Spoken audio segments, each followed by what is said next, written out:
sapagkat ang pag-ibig ay sa Diyos, at ang bawat umiibig ay sa Diyos, at nakakikilala kay Jesus.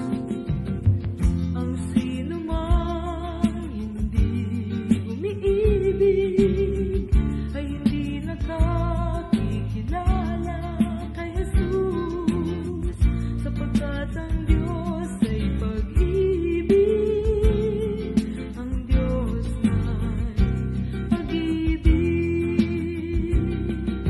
Mga kaibigan tayo sa isa't isa, sapagkat ang pag-ibig ay sa Diyos, at ang bawat umiibig ay sa Diyos, at nakakikilala kay Jesus. Sinugo ng Diyos ang kanyang anak, dahil sa pag-ibig niya sa lahat. Ito ang dakilang waran na dapat malaman. Mga kaibigan tayo sa isa't isa, sapagkat ang pag-ibig ay sa Diyos, at ang bawat umiibig ay sa Diyos, at nakakikilala kay Jesus.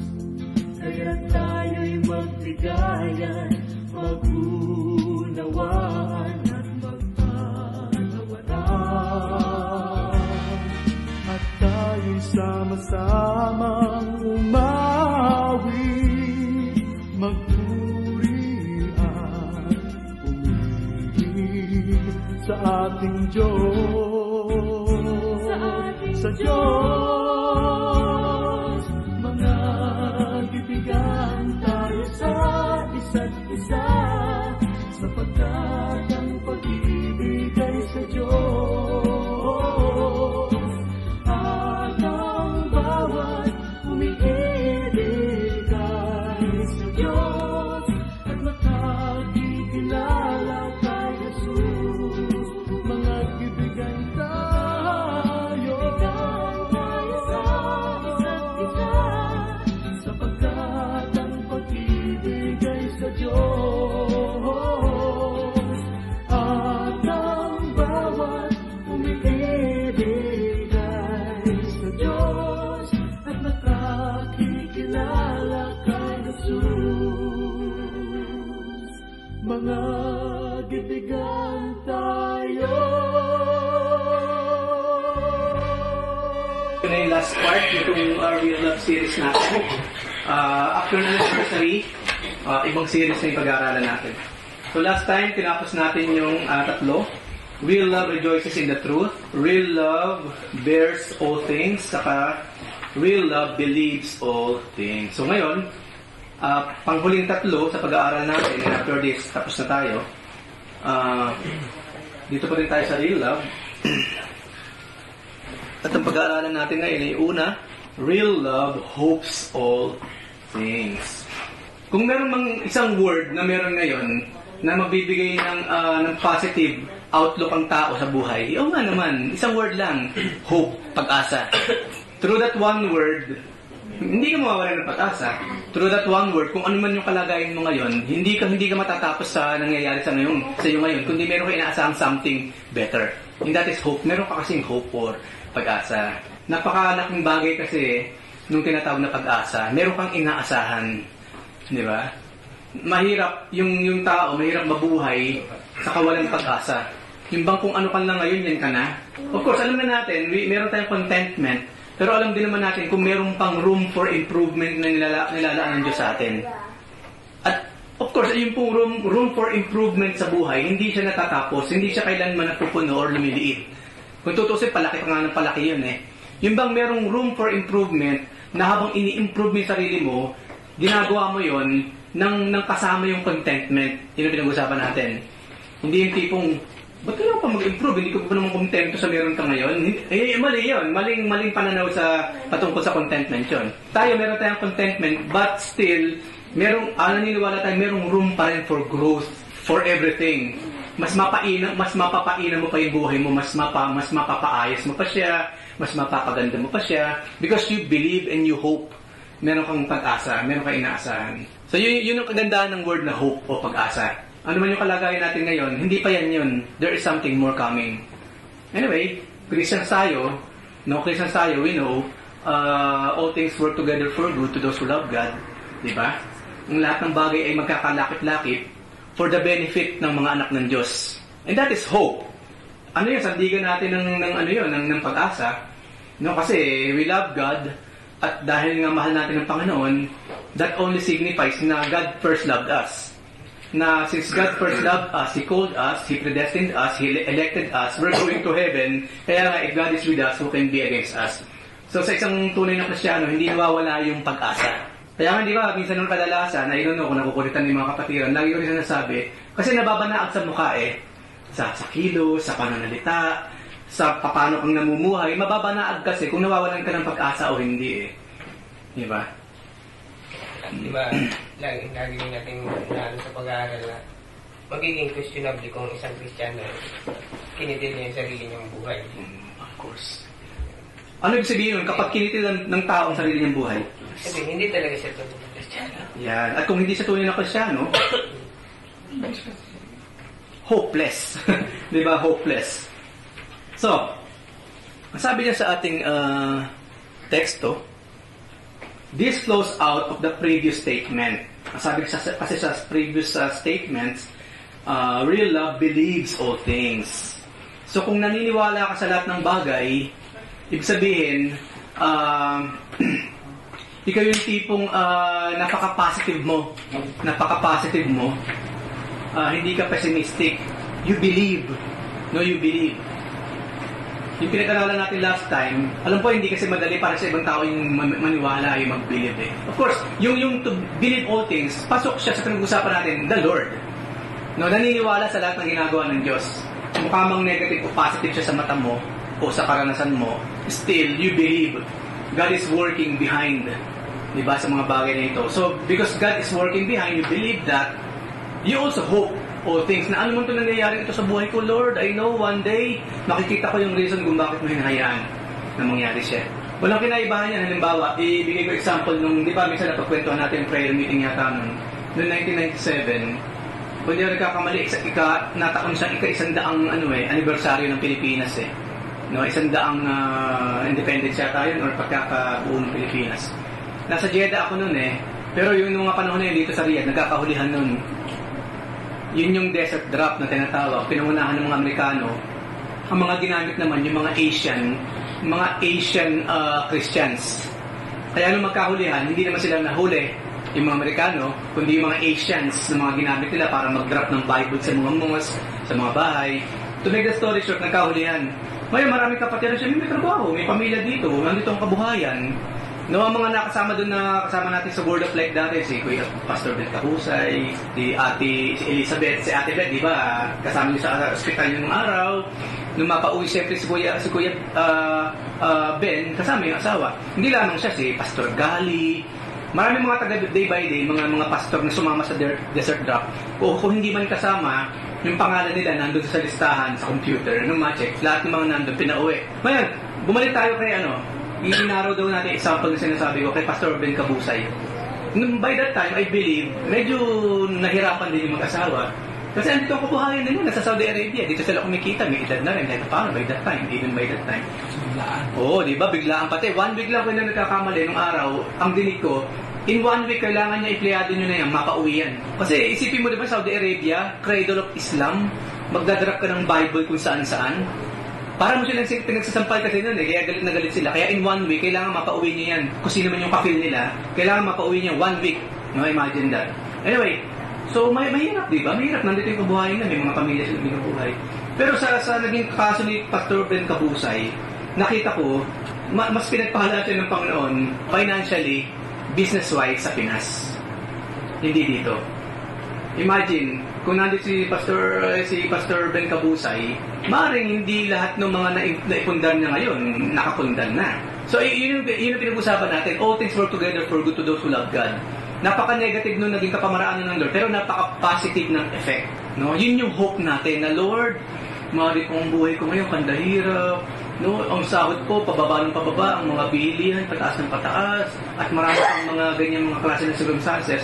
Pero Christians kasi tayo no, we believe, no, God is working out something better for us.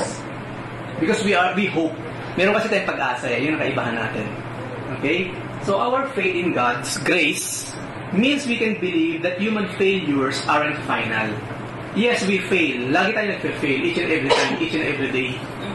Sa bawat araw. Pero maraming salamat sa Lord, hindi yung failure natin ang magdidictate nung finality ng buhay natin.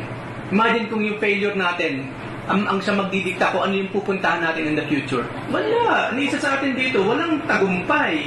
Failure ka nga No? Ang kagandahan pa dyan is yung failure natin, hindi yung basihan kung ikiligtas pa rin. Yeah, of course. Of course. Hindi yun ang basihan kung salvation ang pag-uusapan. Hindi rin yun ang basihan kung paano kung mamumuhay dito sa mundong ginagalawan natin. Kasi hindi ba maraming tao kasi kapag walang hope, walang pag-asa, kulang ng paniniwala sa Diyos or walang faith sa Diyos o walang Diyos, regardless, ang hirap sa kanila, hindi makamove on sa buhay kasi bihag ng nakaraan. Ay, wag na lang kasi sa experience ko kasi pumalya ako dyan nahirapan ako talaga para makabalik wag na lang. Yung bang, di ba? Halimbawa sa negosyo, nalugi ka. Ngayon, nung meron ka na chance ulit, nakabuelo ka na, ayaw mo naman pumasok na ulit, sumubok ulit kasi natatakot ka na sa nangyari sa'yo nung nakaraan Ngayon, kung ganun ka, hindi ka talaga makakapag-start ng negosyo ever. Kasi basahin natin yung Go Negosyo, yung libro ni Nicolaico, dalawa yun Lahat sila, yung mga kilalang businessman, bankrupt lahat yan, bagsak lahat yan, lugi sila. Hindi lang minsan, hindi lang dalawang beses, maraming beses muna silang bumagsak. Bago sila nakarating, hindi sa kanilalagyan nila ngayon. Ngayon, if you're not willing to take that risk, then stay kung nasan ka ngayon. Hindi lang business. Maging sa mga trabaho, ganun din. Minsan, nag-iisip-isip din ako, tayo kasi mga Pilipino, ano kasi tayo kahit pa paano sigurista tayo Di ba? O, hindi naman masama sa pagiging sigurista. Ang napansin naman sa ibang lahi, of course, Arabs kasi sila, pero wag na sila. Kahit yung mga taga-West. No? Kasi nabasa ko minsan sa CNN na yung patungkol sa pagtatrabaho, yung 3 taon mo, dapat, yung pangatlong taon mo sa trabaho mo, hindi Saudi Arabia pinag-usapan dun West. Yung mga lugar na katulad ng Pilipinas, sabi dun, pag naka-3 taon ka na sa trabaho mo, supposedly, meron ka ng next step, higher goal. Supposedly. Yun daw kasi ang thinking. Kasi pag nag-4 na taon ka, at kung ano ka noon, ganyan ka pa rin ngayon, you're doing something wrong. Of course, alam ko sa mga Pilipino nga kasi mga sigurista tayo. Di ang mahalaga sumasahod, ang mahalaga may kinakain, which is good. Yun nga lang, yung room for improvement, sabihin na natin sa posisyon, kasi kaakibat kasi ng posisyon, siyempre financial na pagtaas din ng sahod Right? Yun nga lang, kung hindi ka magte-take ng risk, then you will stay on that. Yun naman ang kaibahan ng ibang lahi, mga taga-West. Kung minsan nakikita rin natin sa mga lahi dito, 3 years, pinakamahaba na yun, they will move on. Kaya pag nakita mo, bukas makalawa, nauna pa ako dyan tapos paglipat niya doon after 3 lipat siya na ang manager. Of course, kasi nag-move on siya At kada move on niya, meron siyang higher goal kasi. Merong higher goal. Nung mabasa ko yung article ng CNN, sabi ko, that's actually tama yung article No? Kung ikaw yung tipo ng taong may pangarap kasi, at alam mo yung pangarap mo, hindi mo maaabot talaga kung mananatili kang nandyan. You will do something. Kasi ladder nga siya, papanik ka Ang ibig sabihin, walang masama sana sa pagiging sigurista, pero kung sa pagiging sigurista mo, hindi ka na naka-move on, maaaring meron ka ng pagkakamali. No? You're doing something wrong. No? Especially kung binibigyan ka na ng chance. Kung nakita mo naman merong room for improvement sa trabaho mo, na I can do that. No? Later on, Lord willing, I will be there on that position. Yung alam po, hindi kasi lahat ng Pilipino go-getter May mga tao kasing go-getter siya Meron siyang inaay. No? Meron siyang gustong puntahan. Kahit sa dun mismo sa trabaho lang na nalalagyan niya, kahit kung na siya lumabas, pero at least man lang dun sa trabaho na nalalagyan niya, meron siyang inaay, meron siyang ginugol na something better sa kinalalagyan niya ngayon. No? Ang ganda nun hindi ko nakalimutan ko na i-post. Sabi ko, maganda siya. Actually, nagkaroon din ako ng ano rin of course, sa labas yung pinag-uusapan natin. Of course, ipinapasok din natin sa loob ng simbahan, mga kapatid. Inuna ko lang yung sa labas para mas madali natin maintindihan sa mga trabaho natin. Ganun din sa loob ng simbahan. Especially, dapat meron ka rin ginugol, meron kang tinutumbok, meron kang somewhere na gustong mapuntahan. Ngayon, kapag nandun ka na, at still merong room for growth, then strive ka pa, mag-strive ka pa, then move on. Kasi ganun ang buhay ganun ang buhay. Kasi di ba, minsan nga naging example natin, tricycle na nga lang pangarap mo Pero ba't hindi mo pa rin maipundar? Especially, nakailang taon ka na Saudi Arabia. 5 years, 10 years. Tapos may tricycle, hindi mo kayang ipundar. Because she stopped. Kasi gating mo ang mundong ginagalawa natin, ang bilihin tumataas, right? At aminado tayo ang sahod, nag-i-stay stagnant. So what are you going to do about that? Do something more, mapansin ka, tumaas ang posisyon mo, magdagdagan ng sahod mo. I mean, there are ways na makasabay sa mga bagay na yan. So tayo mga Kristiyano, I believe, hindi maramot ang Diyos, nagbibigay siya sa atin ng means to improve sa buhay, mga kapatid. Dapat yung hope, yung pag-asa na isang araw makakarating ako rito, dapat nasa atin yun. Especially kung paano naman talaga sa ikabubuti ng mga buhay natin. Meron ba kayo gusto idagdag doon? Naisingit ko lang yun kasi maganda yung nabasa kong article. Once in a while, magbasa rin kayo ng mga ganyan mga kapatid. May mga kinalaman sa karir. Alam ko, masaya tayo sa karir natin ngayon. But kung meron pa namang better, that is good. But if there is something better, maganda. Minsan kasi nakakahon na tayo Kaya nga sabi nila, get out of the box. Akala mo yan ay mundo mo kasi ito na ang mundo mo. No, it's not. Get out of that box paminsan-minsan, sumilit ka sa labas, maaaring meron palang better opportunity for you na napapalampas mo lagi. So tama yung ginagawa namin ni Kuya Jose ngayon na sumasali na kami sa choir. Ayan, yung mga ganyan. From dancing to singing. Bata ka pa. Ayan. May marami. Ibig ko sabihin, as career sa career. Sa career. Kung bata ka pa at mayroon pa naman talaga na, why stick?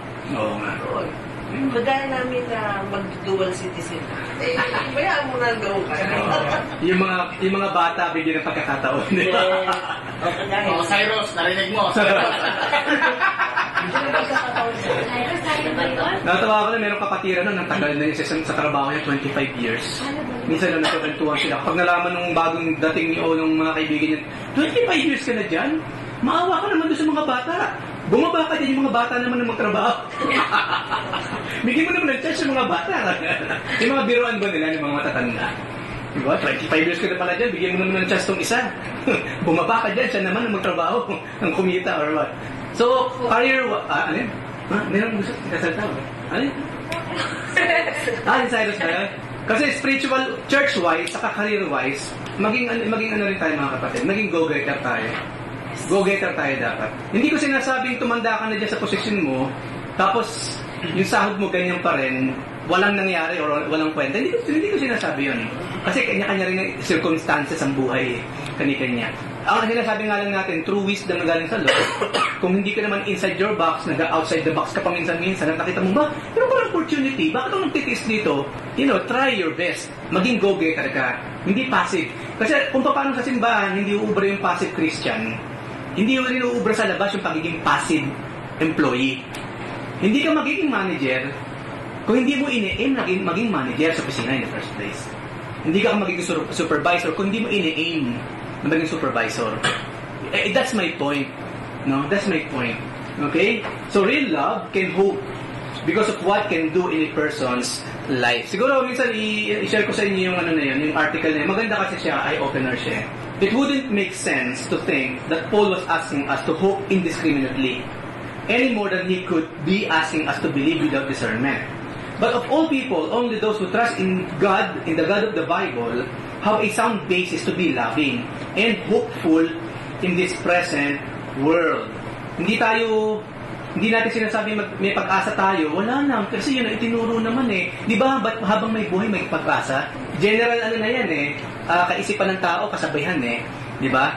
Kahit unbelievers, sinasabi, ikaw naman pare, hanggat may buhay, may pag-asa, cheers! Di ba? Ginagamit yan ng lahat tayo, kapag sinabi natin habang may buhay, may pag-asa, because meron kasing Diyos na buhay. Yun ang kaibahan natin sa kanila. And we are Christians here. Sabi nga natin, if we are failing, merong Diyos na nasa likod natin who will help us up. No? Magtatayo sa atin. Hindi lamang yun. Magpupush sa'yo, tutulong sa'yo to move forward. No? Mag-forward ka pa. Career-wise man or ministry-wise. Loob man o labas ng simbahan. Kaya ako paminsan-minsan, hindi rin lahat ng mga kapatiran, especially kapag medyo bata pa, hindi ako yung tipong pinipigilan ko siya umalis eh. Hindi ako ganun eh. Ikwento ko lang ulit. Merong kapatiran ng araw, humingi siya ng mga advices sa lahat ng mga elders, tapos ako yung panghuli. Anyway, nung ako na, siyempre ako na yung tinatanong ko, Eric, ang plano ko sana, gusto ko na mag-resign, uuwi na ako, magpo-for good na ako. Magtatayo ako ng yung ampunan ng mga bata, hindi, orphanage. Mag-aalaga ko siya ng mga orphans, yun ang plano niya. Kaso Kuya Eric, sabi ko sa kanya, ano naman advice ng ibang mga elders? Tinanong ko si pastor ganito, si elder ganito, sabi niya, wag daw eh, mag-isip-isip daw ako eh. Tapos tinanong ko rin si kapatid na ganito, ganun din ang sinabi niya. Tapos tinanong ko rin itong kapatid na ito, masabi rin niya, medyo, kumbaga, mag-isip-isip ka or, Tapos nung ako nagsabi ko, ano naman ang gusto mong isagot ko sa iyo? Kasi yun na pa rin sinabi ng mga kapatiran, so what are you expecting me to say? Right? Yun ang balik ko sa kanya. Kung yan ang mga naging advice nila sa iyo, ano ini-expect mo namang marinig sa akin? So sabi ko sa kanya, okay, ganito gawin natin. In order na maiba yung sagot ko sa kanila, ganito. Ano ba talaga ang plano mo? Ano ang desire mo? Ngayon, kung anong plano mo talaga, anong desire mo, ipurso mo yan. Kaya lang, maging handa ka sa anumang palalagyan mo kapag pinurso mo siya. Right? So yun yung ginawa ng kapatid, to make the story short, umuwi. No? At to make the story short, walang nangyari sa mga ginawa niya, sa mga plano niya. Hindi natupad, walang trabaho, tuloy jobless. Baka nakalabasan, ako pa sinisisi. Si Kuya Eric kasi sabi niya, umuwi na rin ako eh. At ipurso ko raw yung plano ko. Sabi ko, pang bihira siya. Di ba, natin ipaklase rin itong kapatid na ito. Ang dami na nag-advise kasi sa kanya na wag na siyang magtuloy sa mga plano niya. Mukhang hindi naman nakikinig. At ako tinatanong niya ang sagot ko, yun na talagang gusto mo, do it. Pero harapin mo kung anong magiging repercussion of that. Tapos kalabasan, ako ngayon na may kasalanan. What's that? No? Ha? Yun nga eh. Actually, yun ang point ko sa kanya. Marami na nagbigay ng advices na yung pare-pareho sila. And you're asking me? Then, okay, fine. Pero hindi ako nag-advise. Ang sinabi sa kanya, kung ano talaga yung gusto mo, do it, pero harapin mo ako na maging kalalabasan. Right. Di ba? So sabi ko natin, natin na nababanggit na hindi naman lahat ng tao, kapatid na nagsisik ng advice, advice talaga ng anak. Yung iba doon, naghahanap ng kampe. Ayan. And I expect siguro, sige brother, in Jesus' name, ginintuan ng iyong hangarin, go! Hindi ko ginawa yun actually. Hinayaan kong siya ang pumasok doon sa pintong binuksan niya. Hindi ko lang siya pinigilan. Hindi ko siya itinulak, hindi ko siya pinigilan, and yet at the end of the day, ikaw pa rin na may kasalanan. Kako, look at this. Sa tinagal-tagal ko rin talaga sa ministry, yung iba't ibang klaseng tao mga mamimit mo. But hindi naman ako apektado mga kapatid. Yun lang siguro ang kaibahan ko. Hindi ako affected. Yeah, that's you, this is me, that's it. That's it for me. Okay? Pero kung nagkaroon talaga siya ng wisdom, ang talagang wisdom niya galing sa Diyos, yung pag-asa niya na pinag-usapan natin talagang galing sa Panginoon, I believe it will happen, ano man yung plano niya. Pero mahabang panahon na yun I don't know now, kung nagkaroon na ng katuparan yung plano niya na yun. Lord willing. Anong sinabi ni David? Sabi niya, sa Psalm 39:7, my hope is in you. Ang sabi ni Paul, hope does not disappoint. Hindi kayo di-disappoint ng pag-asa kasi nga Diyos ang binibigyan natin ng pag-asa. Pinaglalagakan natin ng pag-asa natin. Sabi naman ni Peter, blessed be the God and Father of our Lord Jesus Christ, who has begotten us again to a living hope through the resurrection of Jesus Christ from the dead. Living hope. Yun ang taglay natin because of our Lord Jesus Christ. This is the power of love. It is fueled and sustained not by an ever-changing emotional or physical state, but by deep beliefs and hopes given by God to those who trust Him. Alam ba ninyo kung ilang taon si Colonel Kentucky nang simulan niya yung Kentucky Fried Chicken? Si Colonel Sanders? Edad na siya, di ba? 60 years old. Retirado yung tao. Retirement money niya ang ginamit niya sa pagsasimula ng Kentucky Fried Chicken. Imagine that. 60 years old. Ang point ko, walang edad din pinag-uusapan actually. Kung talagang sayo siya. Pero para malaman mo kung sayo siya, you must do something. Hanapin mo. You must seek. Anyway, yun yung sinabi sa Biblia, di ba? Seek and you will find. Ask and you will be answered. Knock and the door will be open. Kung wala kang seeking, knocking, asking, pasig ka sa buhay, wag na siguro. Then, be it, so be it. Manatili ka dyan. Maling contentment yun for me. No? Maling contentment yun ang tawag dyan. Kasi again, I believe, laging merong room for growth na binibigay ng Diyos. Especially sa kanyang mga anak. Unless otherwise, yun ang mismong plano niya sa buhay mo for you to remain there on that position. But again, wisdom. Baka akala mo lang yun ang gusto ng Diyos sa'yo. Pero actually, ang Diyos, walang ginawa kundi itulak ka sa isang better opportunity. Ayaw mo naman kasi natatakot ka at masyado kang sigurista. Okay? This life is about risk. Hindi naman nawawala ng risk ang buhay. There will always be a risk. Yun nga lang, tama sa atin, hanggat bata ka pa, sige, no? We must be go-getters. Diba? See? Hanggat bata pa si Cyrus, oo na! Okay? Kasi yun yung ano ko yan. Example, yung mga pangarap mo ba? Tapos natatakot ka lang na subukan. Talaga, hanggang pangarap na talaga siya. Di ba? Para bang parang nandito ka sa area na ito, tapos tanaw mo na dun yung magandang lugar, yung greenery, yung kagandahan ng lugar. Ayaw mo naman puntahan. Hanggang tululaway ka na lang. Wala kang magagawin para makapunta ka dun sa gusto mong punta. Hanggang gusto ko lang talaga. Di ba, pag nanliligaw mo, hindi sa panliligaw. Yung mga babae nga, di ba, ayaw na ng ganun eh. Hanggang tingin ka lang pala dyan eh. Di ba? Right? Oo nga naman. Ano mangyayari kung hanggang tingin ka lang doon sa babae, ayaw mong ligawan, ayaw mong mag-take ng risk para kausapin siya o tanungin. Right? See? Yung iba ko kasi, makwento pagkasama yung barkada. Ang daming pinagsasabi, pero magkakalya na yung crush niya. Pamilmen, ano? Kung makapangyabang, kasama ang kaibigan niya, talagang parang napaka-ano eh. Good boy, di ba? Ayan. Ang huli, Tito, real love has a capacity to view life.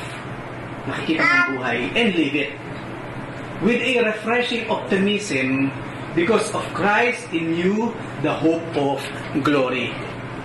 Mapa-career-wise, mapa-church-wise, mga kapatid, kailangan optimistic tayo.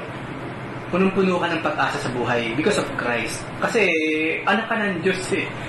Sino ba sa mundong ito ang punong-puno ng opportunity? Siyempre, si Prince Harry, si Prince William, yung mga Crown Prince, yung mga prinsipe, hindi sila makukuha ng opportunity. Tayo, mga anak tayo ng mga Diyos, ng Diyos, mga kapatid.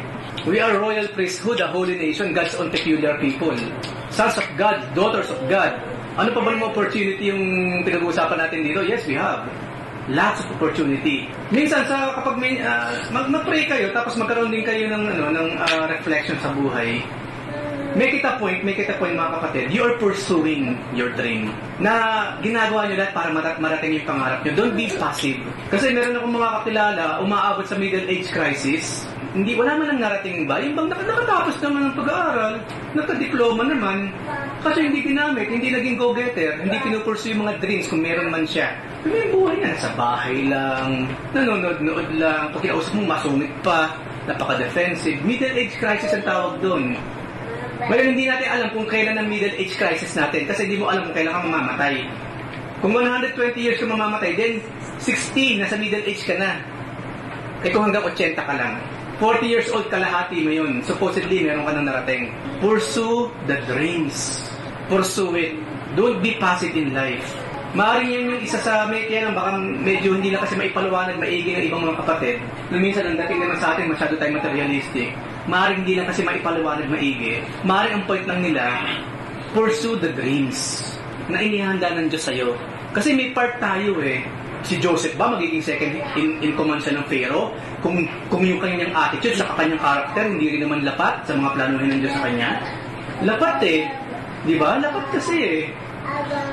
Yung pagkatao ni Joseph walks hand in hand sa kalooban ng Diyos. Nakarating siya ngayon sa dapat niyang puntahan. Ganon din sa atin mga kapatid.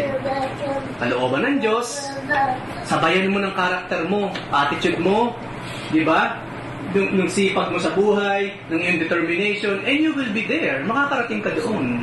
I believe, tayong lahat dito, you know, if you deserve more. You know that. Kung sa tulong ng Lord, alam mo ngayon, you deserve more, then pursue it. I-aim mo na marating mo yun, kapatid. Again, hindi ko sinasabing mawalan ka ng contentment, but through that contentment and hope na pinag-uusapan natin, be one step higher. Patungo dun sa gusto ng Panginoon na kalagyan mo sa buhay. Meron ba kayong gustong idagdag doon or question sa mga pinag-usapan natin? Or okay. Nakikita ko yung point ko yan, yung paglago na kasama ang Panginoon. Kasi maraming mga ibang kasi na work na lang eh. Ano na lang eh, ito na lang, ang gusto kong maging mataas. Pero ginagawa, sarili ang pinapairal ni kasama ang Panginoon. Kasi kung minsan naging greedy. Kung minsan nawawala yung konsepto na paglago mo, dapat kasama ng Panginoon. Yun ang nawawala. Kasi kung minsan, nag-i-aim ka, tapos natabunan ba yung prinsipyo mo doon sa ini-aim ko minsan, yun na lang, hindi ka nag-atin sa simbahan. Kasi nakafocus ka doon sa dreams mo. Hindi naman nasa yun. Yeah, of course. Hindi yung tama yun. Kasi tinuturo, kailangan mo mag-pursue. So, ginagawa mo lahat ng paraan para ma-attain mo yung pinaka-high na gusto mo, yung mission mo. Yung nga lang, nasa sa aming gawain, useless actually po. Para sa Panginoon, kasi parang basta wala sa napuntahan din. Sa pag-i-aim mo higher, Diyos naman ang natapakan mo sa paa, kumbaga. So, nang nakita ko doon, pag yun ang hindi mo, dapat hindi mo nasasabi ko. Dapat ba? Alam mo yung priority. Yan. Kasi, turingan ng Kristyano. So, dapat, sa lahat ng ginagawa mo, mas nakakalamang si Jesus. But it doesn't mean na hindi mo na pwedeng i-aim yung pangarap mo. So, hindi ka na sana.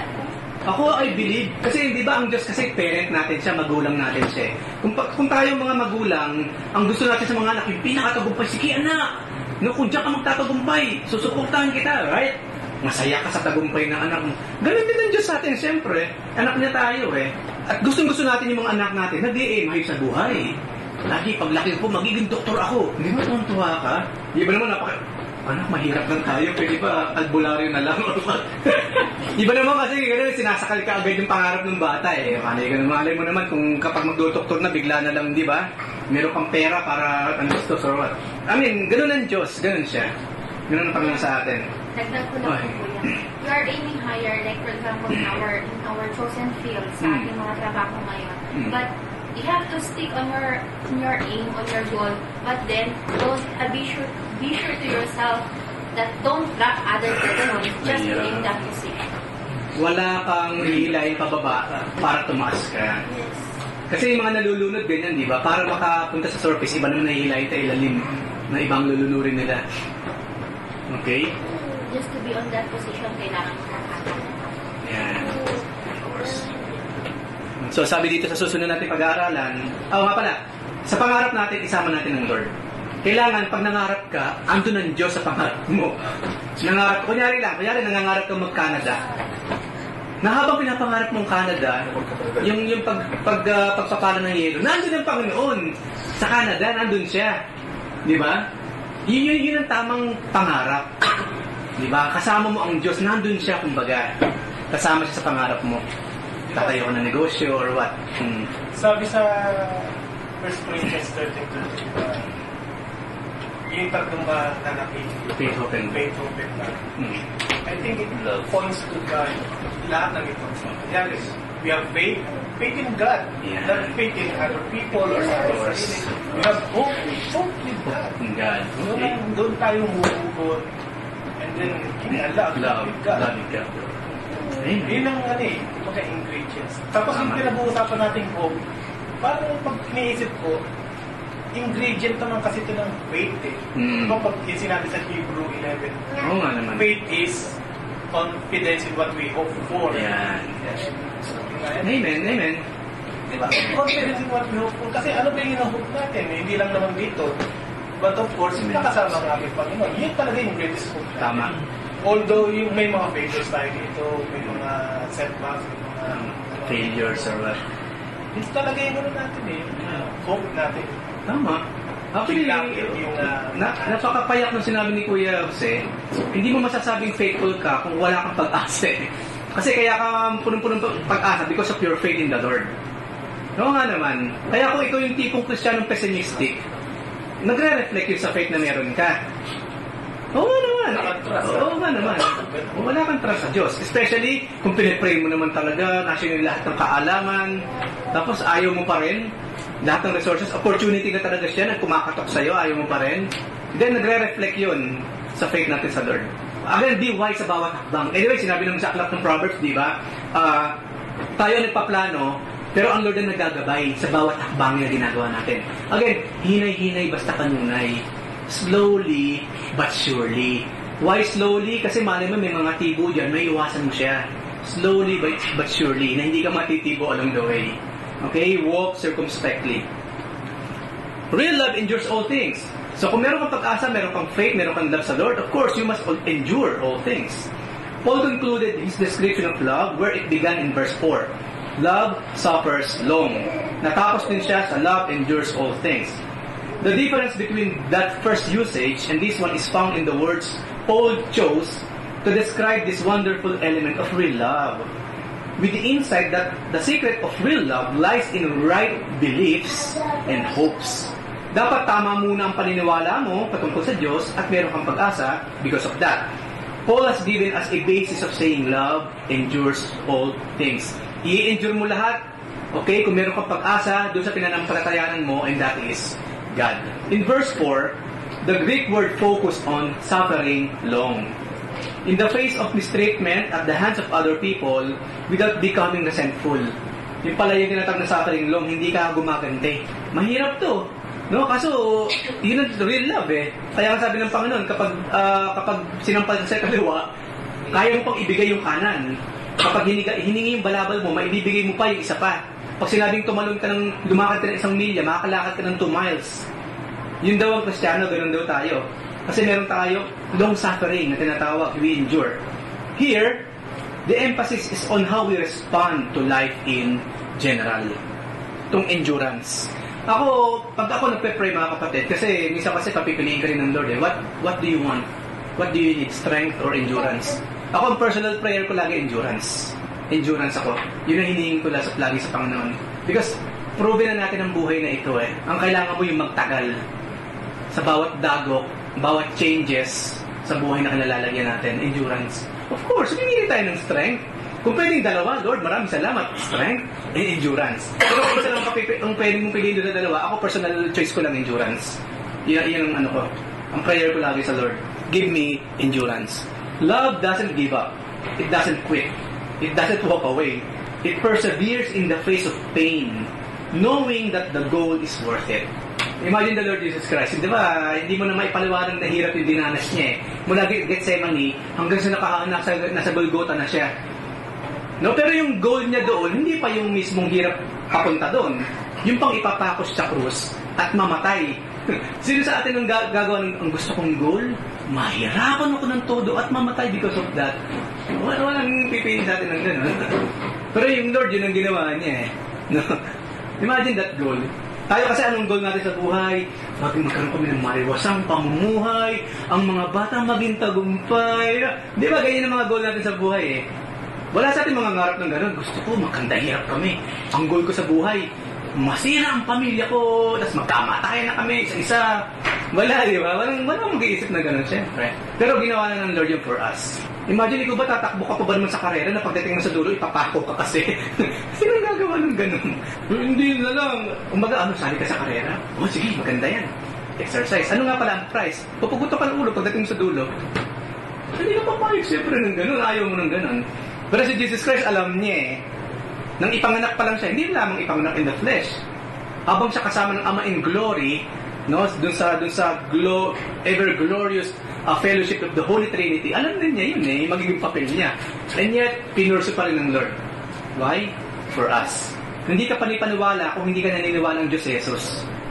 But yes, we believe because we know Diyos ang Panginoon, He created us. At ano man yung ginagawa niya para sa atin. Ngayon, meron ba kayo gusto idagdag doon? Kasi isang slide na lang tayo, we will end, or dalawang slide. So, real love hopes all things. Bakit daw tayo may hope? Yung hope natin nakasandig siyempre doon sa aming pinanampalatayanan. Okay, kaya doon, saan nagagaling naman ng faith? Through what? Hearing and hearing the Word of God. Because sasabi ni Jesus Christ, the Word is the Spirit. Kapag narinig mo yung Word, that is the Spirit actually of God talking to you. And through that, magkakaroon ka ng faith. At kapag meron ka ng faith because of that, because of the Word, because of the Bible, then you will have hope. Kapag meron kang hope, meron ka endurance. Di ba? Kasi may assurance ka eh, na, sige pa, no? Sige pa. Kasi, nasisiguro mo naman, dahil nga may pag-asa ka, na something good will happen later on, na nakaharap sa'yo. Ganda yung sinasabi niya ba? Kung maganda yung real love endures all things. Ibig sabihin, kung pag-uusapan natin yung mga hinanakit sa kapwa natin, walang walang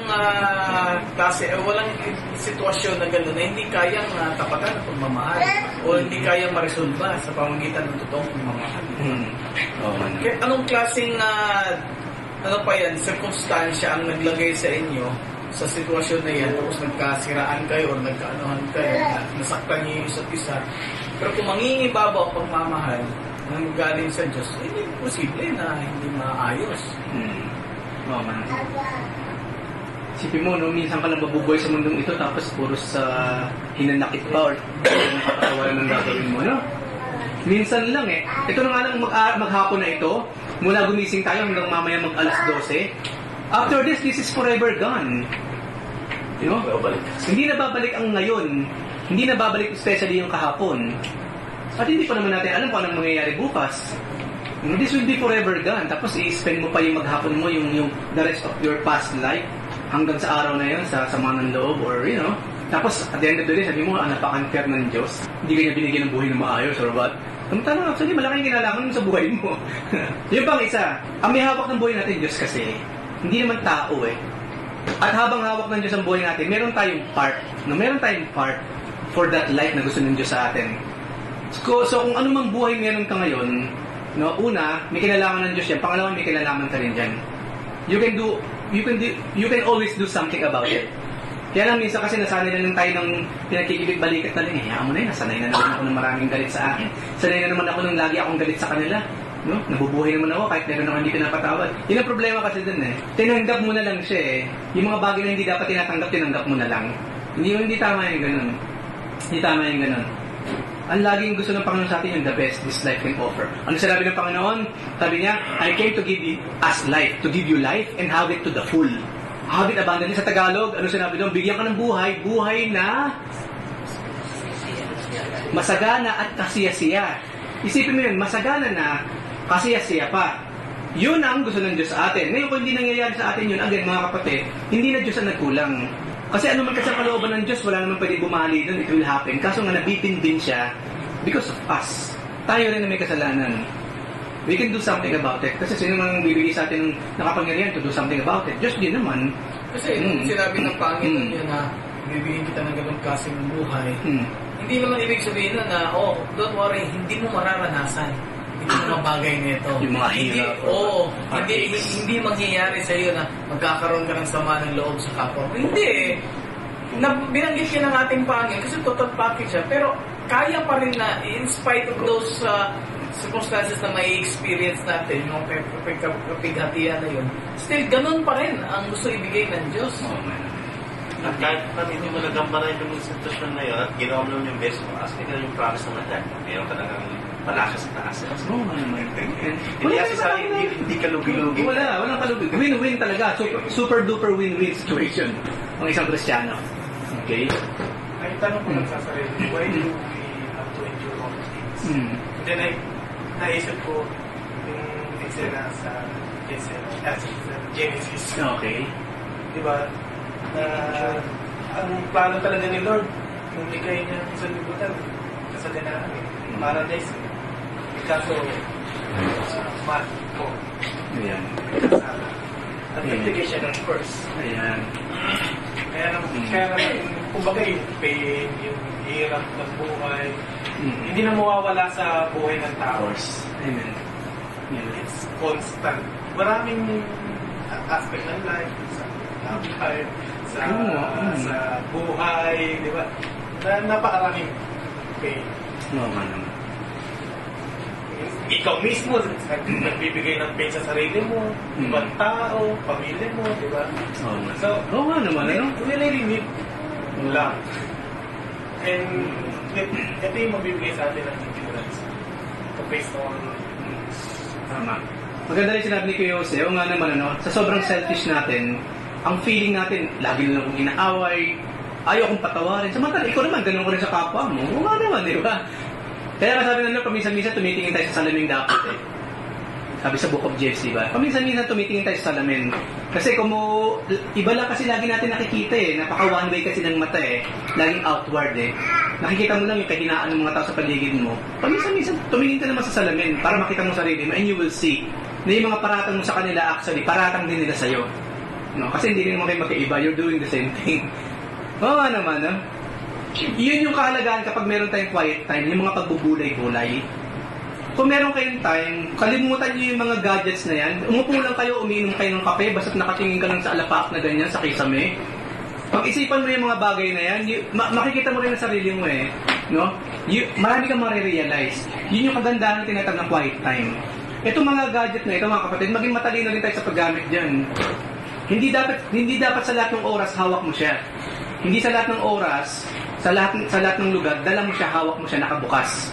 Kasi lalamunin niyan ang quiet time mo. Mawawalan ka ng time sa pagbubulay. Basa na kung mulot gadi minabasa mo kasi hindi naman eh. Saka hindi lamang yun, may dumarating yung time, all you have to do is just to sit down, pray, uminom ng kape kung gusto mo, at mag-isip ka, isipin mo yung buhay mo. Through that, ang Panginoon mangungusap sa iyo eh. Yung nakahalaga ng quiet time na tinatawag.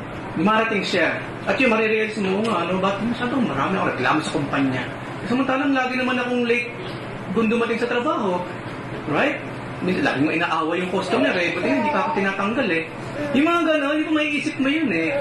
Ang sungit ko nga eh. Ang kamalian mo maiisip. Oo, di ba? Ayun yung time na para i-adjust mo, baguhin mo, alisin mo. Yan. Yan eh. Parang isang beses ko yan, meron kaming kliyente dito. Tapos, agad siguro isang oras ka maghihintay kasi nagsabi yung secretary niya na sa ganitong oras pa, dumating kami alas 3. Tapos sabi mo alas 5 pasado pa. Hanggang nainis ako. Sabi, tagal eh. Eh, syempre, dapat may gagawin ka pa eh. Sabi ko, yung habang inaano yung sabi ko, ano? May Bible pala ako dito sa cellphone ko. Ba't ko kayo basahin to? Or ano? Tapos may mga evangelism ano dito. Oo nga. Parang bigla akong ginanon ba? Sabi, ba't ka mainis dyan eh? Meron ka naman pwedeng gawin eh. Oo nga naman. Na? Saka customer is Oh, yeah. Of course. Yun nga. Sila nagpapasahod eh. Di ba? Indirectly sa atin. Di ba? Mahalaga yung ganun. Manahimik kasi sa lugar. Sa ngayon, kung way na kayo kaya, kung tutuloy natin yung malaki mong katangilan sa wato kayo, bago ka mag-ano, yung so, that time, pwede ka na mag-review kasi kung minsan nag-review siya review, iba, di mo nakikita, parang kalaki lang na sa Oo nga naman. Hindi lang mareklamo yung kausap mo eh. Hindi lang pinapansin yung nasa iyo eh. Di ba? Minsan ganun, natatapat ka lang sa tahimik lang eh. Di ba? So, panghuli po mga kapatid. So, ngayon nakita na natin kung ano yung real love. But ang tanong ngayon, where can we find this real love? Ang sabi nga sa mga kanta kahit sa labas, all you need is love. Love. Love is all you need or what? Di ba? Love is love. There's nothing without you or what? Di ba yung mga kanta sa labas eh, sa mga secular songs? Ang sabi naman ng isang kanta, ang gusto raw ng tao, what we really need, what the world needs is love. Marami yan eh. Marami mga kantang ganyan. Where is the love? Where is the love? Di ba? Kanya-kanyang generate talaga eh. Pag yung medyo... okay? Ang sabi naman isang kantang napakinggan love song siya. Sabi doon, hindi pala, gospel song pala siya. Sabi doon, ang talaga raw gusto ng tao is to love and to be loved in return. Yun daw talaga ang desire, ang gusto ng tao deep within his heart or her heart. To love and to be loved in return. I believe that. No, may mansion ka man, kung wala naman nagmamahal sa'yo, bagay, pwede kang mahalin ng mga gagamba. No, meron siya ng bahay eh. Diba? Hindi ba nakakalungkot yung gano'n? Nasa iyo na lahat. Tapos, wala naman nagmamahal sa'yo. Ang dami mong mayayaman na gano'n na secluded, no? tapos parang napaka-ano pala ng buhay talaga nila. Tapos, pag birthday niya, it's either walang bumabati or kapag may bumati man, patiin mo na yun, may mainis na naman yan, magtampo na naman pag hindi mo nabati. Yung mga ganun, kaya ako yung birthdays, hindi big deal sa akin yun, may bumati sa akin o wala eh. Hindi big deal sa akin yan. Pero may mga tao kasi big deal talaga yan, kailangan mo batuin. Kailangan batiin mo sila eh. kundi sasama ang loob for reasons na sila nang nakakaalam. Pero ako, dumating nga yung time hindi ko alam, birthday ko pala kung hindi pa ako pinaalalahanan sa Pilipinas no? Ibig sabihin, hindi ako ganun ka-attach sa mga bagay. Pero may mga tao attached dyan, at syempre, nire-respeto rin natin yan. Di ba? Pero again, to love and to be loved, yan talagang deepest desire ng bawat tao. Ngayon, ang tanong nga, so where we can find this real love? Ang sagot, we are already loved. Hindi natin kailangan hanapin yung mga kapatid. Ipinadama na sa atin ng Lord yung pagmamahal na yan. Kailangan ma-appreciate lang natin siya. Kasi yung panahon kami, application na lang kasi love ka na, blessed ka na. So kasi application mo na lang doon sa pagpapala yung pag-ibig na nasa iyo. Kasi sabi nga natin, hindi mo na i-apply yun, just pag-ibig mo na doon. Amen. So sabi nga natin, di ba, ang desire natin to be loved, di ba, to love and to be loved in return, di ba? Ngayon, dito sa binanggit dito, we are already loved. So ano ngayon kailangan mong gawin? We must love in return. Yun na lang ang kailangan natin gawin, magbalik ng pagmamahal sa Diyos na nagmahal sa atin. Yun lang talaga mga kapatid. Yun na yun. And everything else will follow. Everything else will follow. Kaya meron lang po ako parang insight lang about sa love. Kasi there are certain ng mga psychiatrists na kaya itong taong to hindi maibigay yung pagmamahal kasi at the very beginning, from the very beginning, since he was born on earth, hindi siya na exemplify ng pagmamahal. Kumbaga, hindi siya nabigyan ng atensyon at hindi pagmamahal. Pero, yun siguro yung mga tao, walang Kristo sa puso. Kasi kung alam nila na may Kristo sa puso, may Kristo sa buhay at may Kristo sa puso. Though alam mo, you are raised up with a non-family. Hindi talaga sa pamilya, wala kang kinagisang magulang, wala kang kinagisang. Kung talagang alam mo may Diyos na lumikha sa'yo, hindi mo, makakapagbigay ka pa rin ng pagmamahal. Amen. So, dagdagan ko yun. Lumaki man tayo sa isang unloving family, I believe, yung pagmamahal ng Diyos, ipadadama niya sa'yo. Kasi, again, sa pagmamahal kasi, hindi rin tayo masisiro Ano sinabi ni David? Kahit daw i-forsake siya ng nanay tatay niya, the Lord will not forsake him. Hindi siya magiging orphan. Yun ang point ni David. Iwan man ako ng nanay tatay ko, hindi ako magiging orphan because God loves me. Kung paano sa prayer, hindi tayo masisiro, kahit sarili mo, hindi mo pinagpe-pray. Si Jesus Christ nagpe-pray ka. Ganun din naman, kung walang nagmamahal sa'yo, minsan ayaw mo nga sarili mo, hindi mo rin mahal. Meron pa rin nagmamahal sa'yo, hindi ka pa rin zero, and that is God. Kaya nga, for God so loved the world. Walang itsapwera. No? Walang itsapwera. Dinagdago lang yung sinabi ni Sister Edith. In the most familiar verse in the Bible, we are told, for God so loved the world, that He gave His only begotten Son, that whosoever believes in Him should not perish, but have everlasting life. To those who believe, Jesus described the scope of God's love. To His disciples, Jesus said, ito yung specific na sinasabi ni Ate Edith kanina, kung sa Diyos ka, and definitely you will feel the love of God hanggang throughout eternity. Ang sabi ni Jesus Christ specifically sa mga apostles, sa mga disciples, sabi niya, do not worry, no? Saying, what shall we eat? Or what shall we drink? Or what shall we wear? For after all these things the Gentiles seek. For your heavenly Father, out of love, knows that you need all these things. Gayun pa man, bago niya ibigay yung mga needs ninyo, or habang ibinibigay niya yung needs ninyo, sabi ni Jesus Christ sa mga disciples, seek first the kingdom of God and His righteousness. And all these things, sa mga pangangailangan ninyo, ay ibibigay sa inyo. Ako kasi ito rin namuto ka sa buhay That's why hindi ako yung tipong focus sa material possessions. Personal belief ko lang. Kasi ito yung mga bagay na according sa Biblia, automatically ibibigay na sa'yo ng Diyos. Hindi tinuro sa Biblia kasi, mga kapatid, for us to pursue these things. All we have to do is to accept these things na manggagaling sa kamay ng Diyos. Of course, alam naman natin, meron tayong part. Maging masipag ka, maging matyaga ka, maagap sa buhay, mag-aral, maigi. Of course, yun ang part natin. After that, all these things kasi will follow.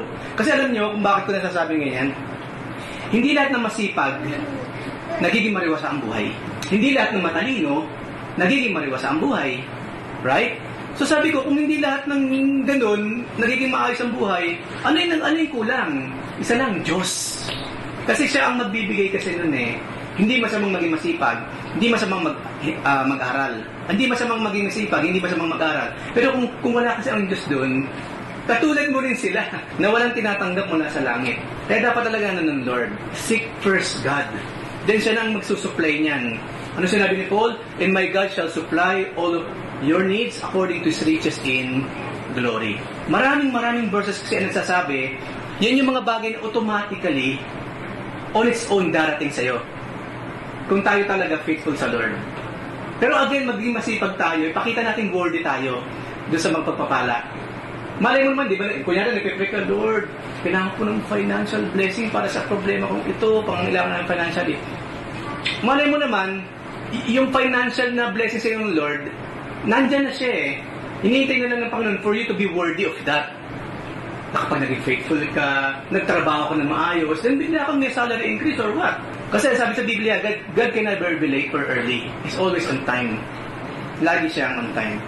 At last, dito sa slide na ito, it is only when we believe we are loved in this way that we have the security we need to take the risk of loving others.